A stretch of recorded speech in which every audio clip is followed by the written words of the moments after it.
SB19 nag-karaoke sa LA. E3 Karaoke Vlog, ibinahagi ang encounter ng SB19 sa kanya kung saan inalok niya nga itong mag-karaoke habang nakasakay sa e-trike. Well, makikita nga ang ating mga screenshots na sobrang nag-enjoy nga ang SB19 sa kanilang e-trike habang nagdadrive nga ang nasabing pretty girl na ito. Pero nakakatuwa lang ang naging notice ng mga fans or ng 18 dahil alam niyo naman ng 18.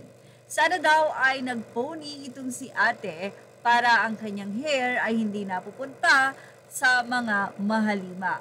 Habang nakakasakay kasi syempre mahangin kaya naman nakaka-disturb ang nasabi nga pong hair na umapasok o humahampas sa mukha ng SB19. But anyway, 100% syempre sobrang na-enjoy ng SB19 ang nasabi nga pong e-try karaoke na ito ng SB19 sa LA na kung saan ay paikot-ikot sila doon at isa nga daw itong magandang experience. Mapasakay nga daw sa e-trike o kung saan pa man ang boses ng mahalima, hindi nagbabago. Grabe. Well, sabi ng isang fans, Paulo just want to get out of the e-trike. Wala daw seatbelt, safety first ang motto ni brother. Ganda ng boses ni Paulo. Bet this will crush her channel cause the fans are flooding in hahaha mahalima. You need extended trike for them. This is so. Kadena Boys, ex-Sunshine Dome, my boys always chaotic, hehehe. Vocal-wise, I've been wrecked by them. All couldn't choose a bias here, but Ken's voice is always pulling me back. Ang ganda, grabe. Bitin, hahaha. Chaotic always, haha.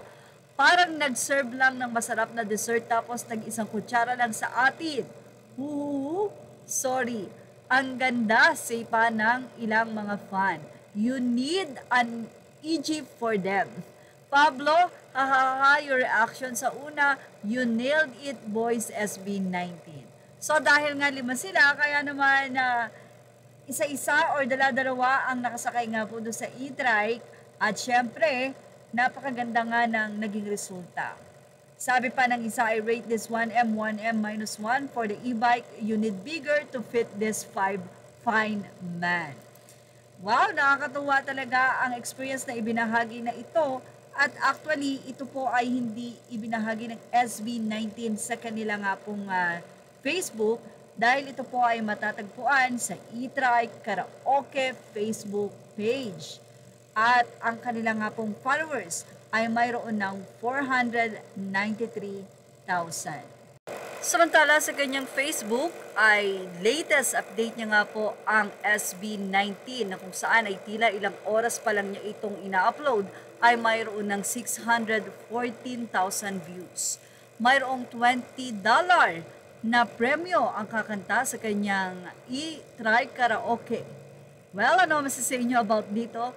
Ilagay na ang inyong opinion sa ating comment section. Images or all credit to the rightful owners. Please like, share, and subscribe.